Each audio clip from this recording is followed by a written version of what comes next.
And welcome to another episode of the Match Betting Chronicles.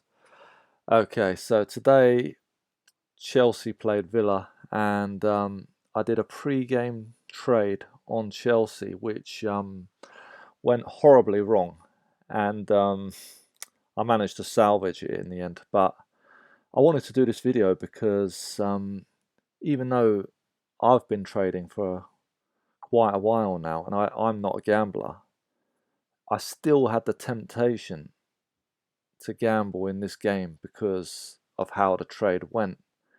And I just wanted to point out that trading does take an awful lot of discipline because, if I was tempted here, I think other people might well be, especially those who have come from a gambling background.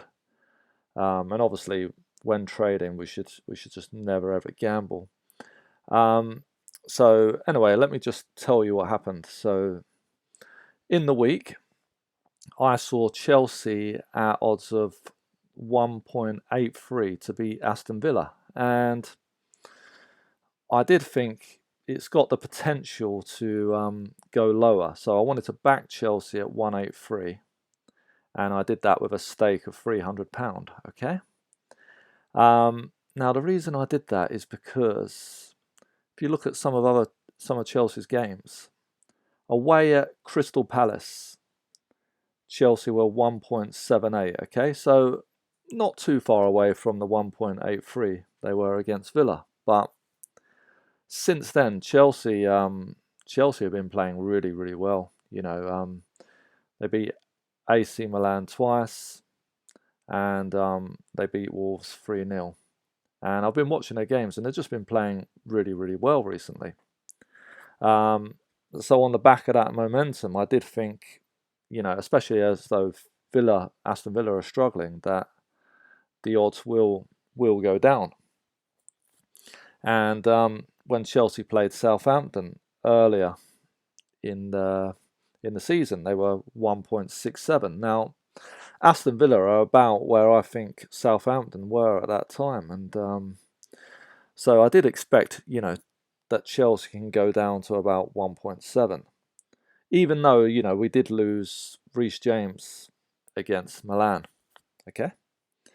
Also, I saw when Chelsea were going to play Fulham, they were odds of 1.8. But again, since then, Chelsea have got a lot of momentum. Okay. So what I thought would happen is, I can back £300 at odds of 183. It might go to around 1.74 to lay, and I can lock in a profit of £15 or underlay, and if Chelsea win, £27. That's how I thought this trade would play out. Now, what the big mistake that I didn't realise was that the injury to Reece James was not factored into that price of 183. So all of a sudden, in the blink of an eye, when this news came out, sort of, Reece James out for 8 weeks with a knee injury, that changed everything. And I was surprised because having watched the Milan game, it was quite obvious to me that he was not going to be playing against Aston Villa. So I just thought this news was already factored in, basically.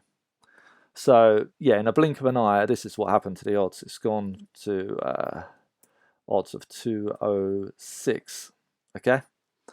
And you can see the big problem here. If I lay, I'm guaranteed a loss of £33.49. And at that point, you start thinking, you have bad thoughts, don't you?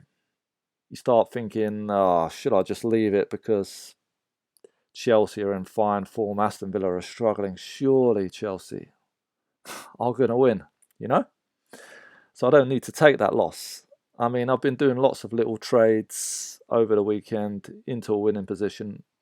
I don't want to wipe them out with this kind of losses, So, yeah, you have bad thoughts, or I even had the thought, why don't I just let it run for 20 minutes and then cash out after Chelsea get an early goal or something, see how the match pans out. And that's a terrible way to think.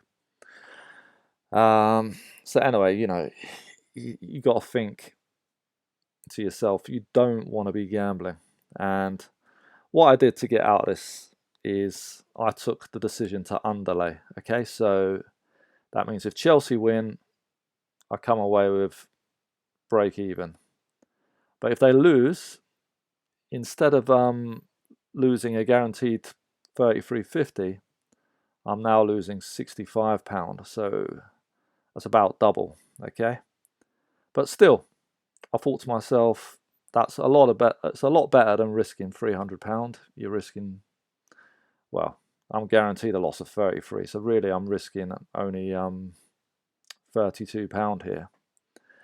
So yeah, instead of risking £300, you're going to risk £32. That's a lot better. And yeah, at the end of the day, if you lose that, it's about what, 20% of the stake. It's a lot better than losing the whole thing. So I did think Chelsea were going to win, but you never want to gamble. So yep, underlay. That's what I did, and luckily, as you can see from the scoreline, it's worked out for me. But a lesson to learn not to gamble is, I mean, Chelsea did get the early goal, and after that, it was all Villa. I mean, apparently, I haven't seen the game yet, but apparently, the Chelsea keeper done quite a number of good saves to keep Chelsea in front. Anyway, what did happen at the point of the early goal, Chelsea's odds went down to 1.44. So if I did go with my bad thought, which was earlier, just to see how the game runs in the first 20 minutes, I could have traded out here for a guaranteed profit of £81. Okay, but like I said, that would be gambling, and yeah, it's just you will get away with some of them, but in the long run, you're definitely going to get burnt. Okay. So yeah, I'm quite happy that I had the discipline to underlay. And if you are tempted to gamble, that's just what I suggest you do. If you've got a trade, didn't go your way, rather than gambling away the whole stake, just underlay. So you're doubling your loss really if it goes against you. But I still think in the long run it might even work out the same as taking this guaranteed loss. But you do feel better about it. At least you've got some hope that you're not going to lose your trade, and that's what happened here. So